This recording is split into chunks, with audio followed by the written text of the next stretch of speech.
Halo, followers Parent Talk, apa kabar semuanya? Kenalin, nama saya Atit, profesinya saya lulusan arsitektur, sempat jadi arsitek, tapi sekarang lebih banyak nulis, ada di blog saya, arsipijasari.com, terus baru sekali punya anak, jadi baru banget masuk ke dunianya yang selama ini Parent Talk omongin. Umur berapa Mbak anaknya sekarang? Sekarang mau 6 bulan. Oh oke. Mau MPASI bentar lagi ya? Bentar lagi, betul. Kalau misalkan aku lihat kan di Instagramnya Mbak Atit, terus di blog itu kan Mbak Atit sering ngebahas soal hidup minimalis, terus ada zero waste gitu kan. Sebenarnya style hidup apa sih yang sebenarnya Mbak Atit jalanin gitu?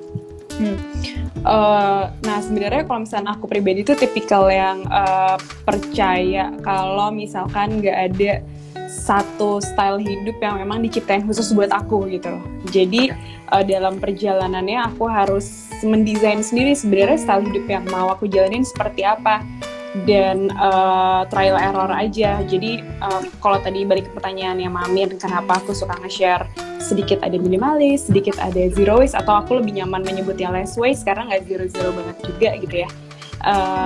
Ya karena aku pelajarin dari dulu, dari SMA gitu, aku emang lumayan tertarik sama gaya hidup, jadi lumayan banyak pelajarin, terus trial error coba masukin di keseharian aku gitu. Makanya ada secuil dari gaya hidup A, ada secuil dari gaya hidup B, terus aku akhirnya mendesain sendiri kira-kira gaya hidup yang cocok sama aku tuh apaan ya, dan itu belum tentu hari ini diterapin 5 tahun ke depan atau 2 tahun ke depan masih aku terapin, karena ya dengan segala macam perubahannya pasti akan ada perubahan juga gitu.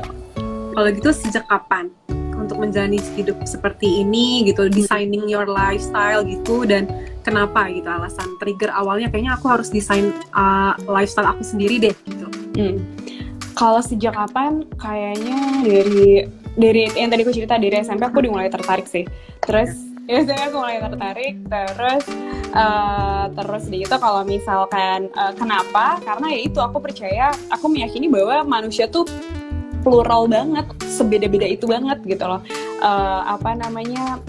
Sangat-sangat unik setiap manusia, setiap insannya. Jadi kenapa aku sering mencoba memasuki ke designing lifestyle, karena mungkin basicnya aku arsitek.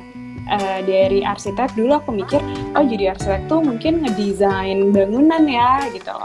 Tapi aku lupa, ternyata selama ini aku ngedesain bangunan klien-klien aku tuh lupa ngedesain diri aku sendiri gitu. Jadi ada satu titik akhirnya aku coba tarik mundur, sebenarnya sebagai arsitek ilmu aku tuh bisa nggak ya aku terapin buat ngedesain diri aku sendiri.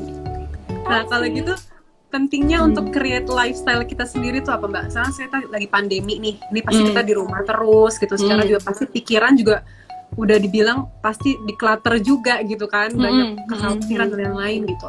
Menurut Mbak Atit kita harus nggak sih create lifestyle kita sendiri? Harus atau enggak sih, sebenarnya enggak sih sejujurnya. Menurut aku enggak percaya ada keharusan untuk setiap orang. Maksudnya apa yang menurutku baik buat aku belum tentu baik buat orang lain, dan menurut aku yang namanya lifestyle itu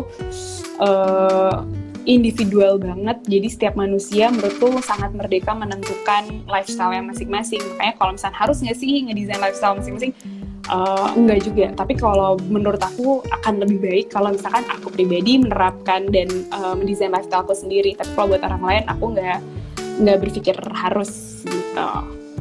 Itu baiknya apa ya? Baiknya aku jadi jauh lebih kenal sama diri sendiri sih. Jauh kenalan sama diri sendiri. Terus akhirnya banyak kenalan sama kebobrokan diri sendiri juga. Terus jadi belajar itu sebenarnya ini gimana gitu sih. Dengan desain ini sebenarnya kita jadi mungkin menulis semua apa yang kita mau, yang kita harapkan, tapi giliran nggak sesuai, berarti kita mengenal ternyata kita nggak di situ itu ya Mbak yang lebih betul sekali. Kalau kerja sama pasangannya gimana nih? Secara kan lifestyle kita kadang sama pasangan beda, apapun kesukaan kita sama pasangan juga beda gitu. Menyamakan visi misinya, kalau kita hidupnya kayak gini ya, kayak A ya, gitu tuh gimana cara komunikasinya gitu? kebetulan aku sama suamiku, sama si Riza ini beda banget Mamin sebenarnya.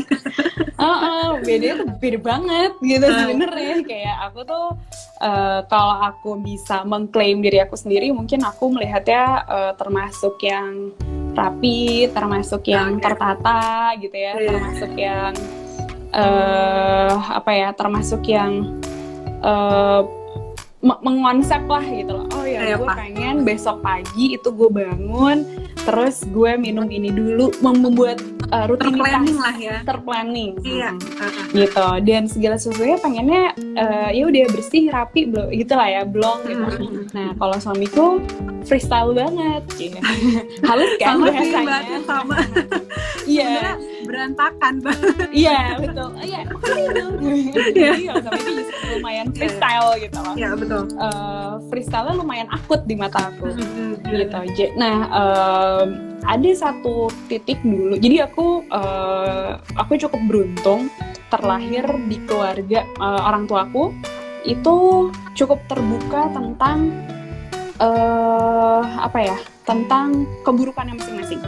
Jadi dari kecil itu aku dibiasakan untuk melihat kekurangan ayah ibu aku, dan mereka selalu cerita kalau yang buruknya jangan diambil, yang baiknya aja yang diambil gitu. Jadi aku percaya kalau aku ini pasti mewarisi 1, 2, 3, 4 keburukan dari orang tua aku. Betul. Gitu. Dan aku berusaha admit itu dari aku kecil. Artinya aku nggak ngeliat itu sebagai aib gitu loh. Gitu. Semua manusia pasti punya ranah keburukan itu yang diwarisi dari sebelum-sebelumnya gitu kan. Nah, balik lagi ke suami aku juga yakin dia itu sifatnya dia bukan dari dia sendiri aja, tapi juga dari orang tuanya, dari gen-gen sebelumnya, dan dari segala macam kehidupan yang dulu lah gitu ya. Dan lain-lain ya. Betul. Jadi aku dari awal nikah tidak rasanya ya, ini seingat aku ya, tidak ada intensi untuk maksa untuk punya lifestyle yang sama, karena menurutku itu menyalahi hak asasi manusia gitu. Karena itu menurutku tidak efektif untuk aku lakukan. Apalagi aku sangat mengenal sifat suami aku, jadi aku lebih senang diskusi. Aku punya rencana, punya pola hidup kayak gini. Menurut kamu gimana? Setuju nggak? Nggak harus dia sama gitu loh, tapi aku memperkenalkan apa yang pengen aku terapin untuk diri aku sendiri. And then aku juga minta dia memperkenalkan dia ini dengan sifat dia sekarang, goalnya apa ke depannya, udah selaras belum gitu loh. Hanya untuk diskusi aja, bukan buat cari salah-salahan atau bukan buat pointing, enggak sama sekali. Justru aku sangat percaya akan ada selalu ruang belajar dalam setiap perbedaan. Betul gitu. Ya tapi nggak semanis itu melulu ya, asamnya juga banyak ya. Tetap ada juga kan, kayak ada juga. Bisa A sih orang maunya B gitu. Iya betul, ada juga gitu. Tapi dengan menurunkan ekspektasi ego juga. Betul ekspektasi dan ego bahwa kita harus sama, kita harus 100% sama dan selaras segala macam. Itu ternyata membuat aku sangat nyaman menjalani hubungan aku sekarang sih, walaupun kenyataannya nggak sama gitu. Kalau misalkan punya anak, itu masih bisa idealis nggak sama lifestyle yang kamu punya?